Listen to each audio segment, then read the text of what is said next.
Ashama kam jirtu mee daawwattoota kofayyaa keessanii nagaa keessanii har abbaan eebbu maal akka inni ta'e hin beeku maaliif gurraachofte naa jedha naa gaafadhaame inuma gurraachee abbaan eebbuun gurraachee waan gurraacha'u dhabee maalan godha situ na guba biddarra na godhee naan jedhee na gura wannu naan jedhe waan ta'eef jechuudha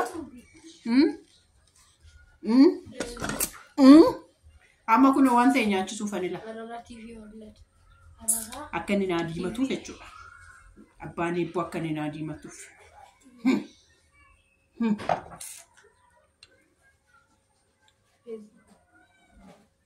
kun maa jedhame warri kana yaaddan warri kana nyaachuu barbaaddan warri anuu dhugaa rabbii dharra'ee naa dhufe waggaatti jechuudha waggaatti naaf deemte abbaa eebbu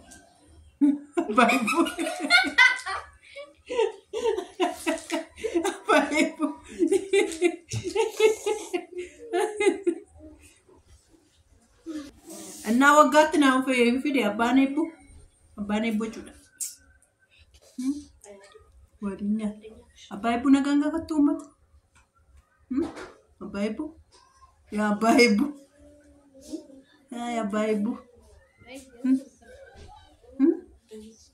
ገረቢ ወዮ የኙ ነፋንካ ላላ ጩኮ ሰቦንቱ ኦሮሞን ያዳኛታ አዲኛታ adii dubbata an jedhamu sun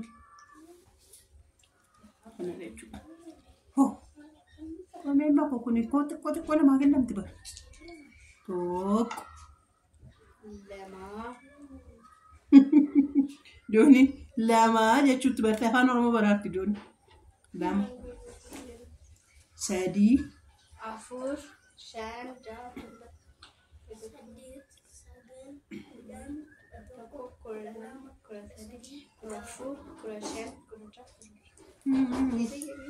Waggaa tokko nyaadha bara nama ramatti tokko ni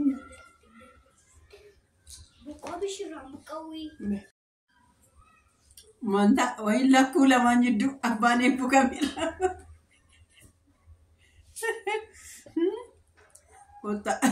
kottu nagaadha jedhi akkam jirtu mataa maa qabatta kottu ahora vamos a ver cómo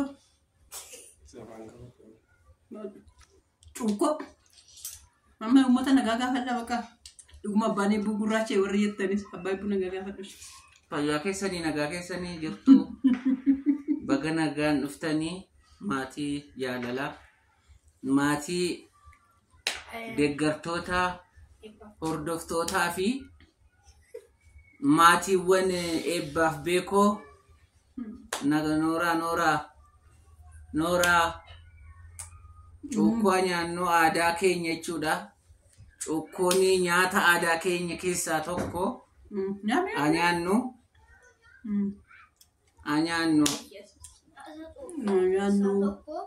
amma kalchuudha yaa ummata gurraacha na fudhadha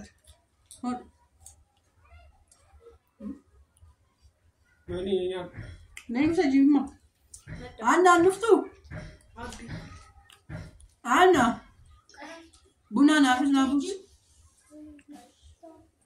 Yoksa nyata ki kasus na.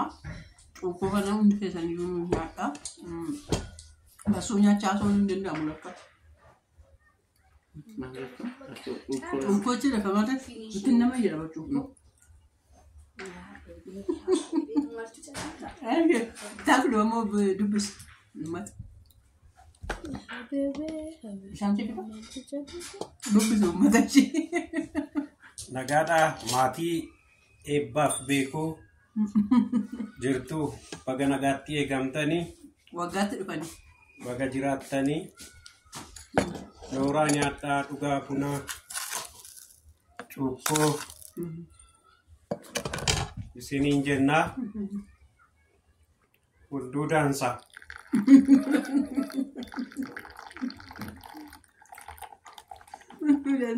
hunduu daansa ile hunduu daansaan jennu sirriitti dhageessanitti miti abbaa eebbumaan tamma dubbii michiirsiin jedhu nuti barsiisotaa fi qorattoota afaan waan taaneef jecha tokkos qubee tokkos darbuun hin darbinu bira jechuudha. Minannuudha. Kanarraan kan ka'e Haannaa faa doonii fa'i wajjin wal lolaa ollaa jechuudha. Afaaniin waan dansaa itti jedhama waluma. Afaan waan sirriitti eegnuuf. Baay'ee malee. Hunduudhaan saayicuu maaliin dogoggorre? Amaan dogoggorre. Gurra koo dabarsee jechuudha dhiisi.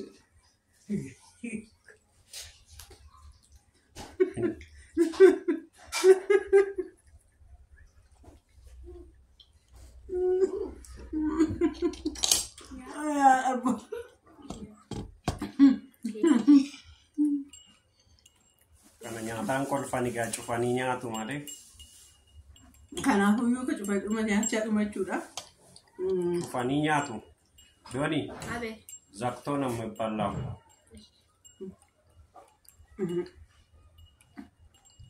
Kuftu jechuudha akka kufne ishee bishaan.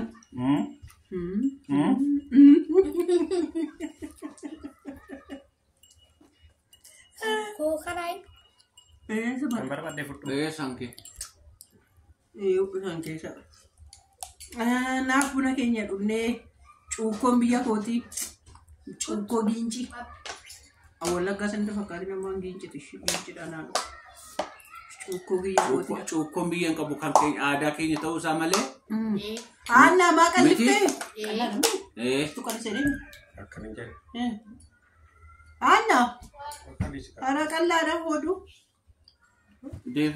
Qallaadha moo? Baay'ee bishaan. Isa gaaffee. Ani qallaan jaalladha. Amma kanaatti deebistee. Maal jechuudha? Ayuudha qallaan beeksisee kun nugus. Kanaaf jechuudha daawwattoota keenya amma kotta ijoollee uummata biratti deebi'aa akkana. Kana fakkaataa. Cuukkoon biyya hin qabu. Nyaata aadaati. Inni kan malee kan ginciiti kan Ambiyya kootiti anginciiti ambiyya kootiti kan ginciiti kan hoolotaati kan ejereeti ambiyya kootiti anginciiti kan keenya warri koomantii maalitti warri koomantii maal akkasii cukkoon kan hundumaati amma isa kun ishii cukkoon anuma hundumaati isiniin jennira Takluu maal isinii gaafadhu koomantii irratti odoonni deebiin gadi Pastor Takluu Pastor Takluu maal akka isinii gaafachuu qabu Komantii jalatti naaf kaa odoonni hin deeminan komantii keessan dubbisee isinii gaafate. Eessaa dhufanii isaan? Isaan moo? Yoomitti himtaree uummata maal beekuma. Warri haaraa ganni 8,000 irra jiru dhufan. 4,000 hin beektan dhuguma suma dhugaatti. Namni 4,000 hin beeku.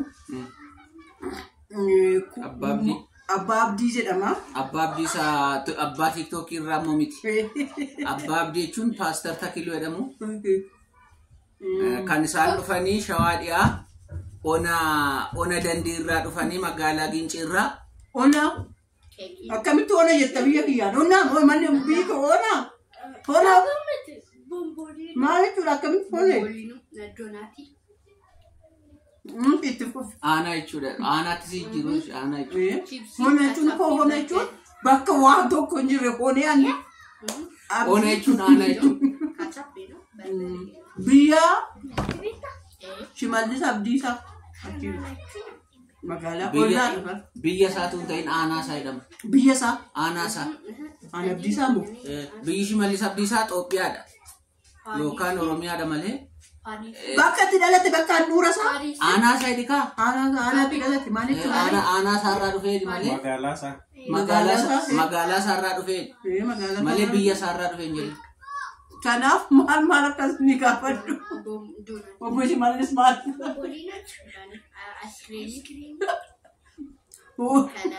Amma maqaa namaan biratti hin kaasine akkasuma. Maal jechuudha? Obbo Shimallis hoolaa gottottee hin deemin jennaan cuukkoo gottottee naaf.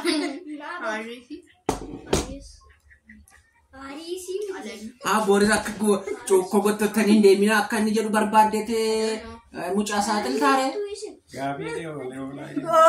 Barreen gaddaa oolaa gaabiin barana. Barreen gaddaa oolaa barana gaabii barana cuukkootti bara bulaan laala yaa Shimallis Abdiisaa. Cuukkoonaa fidee dhufe hoolaa isin immoo jechuudha. Gaafii fiddeen dhufe jennaan. Laakka hoolaa desaan hoolaa wattuutti hin deemin abbaan fayyadamu. Mucaan cuukkoonaa fidee dhufe.